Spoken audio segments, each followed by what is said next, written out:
Mahkamah Tinggi Kuala Lumpur memutuskan esok sama ada Datuk Seri Najib Razak dibenar menjalani baki hukuman penjara sebagai tahanan rumah atau meneruskannya di penjara Kajang. Hakim Alice Look Yi Ching akan menyampaikan keputusan sama ada membenar atau menolak semakan kehakiman bekas Perdana Menteri untuk memaksa kerajaan menguatkuasakan titah addendum. Najib sudah menjalani hukuman penjara lebih 3 tahun berkaitan penyelewengan dana RM42 juta milik SRC International sejak 23 Ogos 2022. Jika permohonan semakan kehakiman dibenarkan, bekas ahli parlimen pekan itu akan menjalani baki hukuman 3 tahun lagi sebagai tahanan rumah dan akan dibebaskan pada 23 Ogos 2028.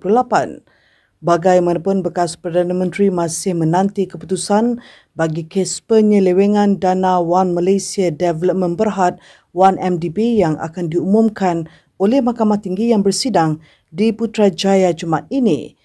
Mahkamah sebelum ini diberitahu persoalan mengenai kewujudan titah addendum tidak lagi menjadi pertikaian selepas Jabatan Peguam Negara AGC ketika berhujah di Mahkamah Persekutuan mengakui kewujudannya.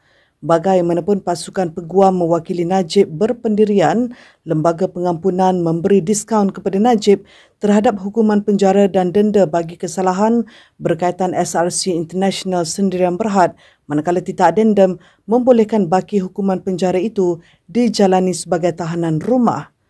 Jika mahkamah membenarkan semakan kehakiman, dokumen tambahan itu perlu dikemukakan dan dikuatkuasakan serta-merta dengan memindahkannya dari penjara Kajang ke kediamannya di Ibu Negara bagi menjalani baki hukuman.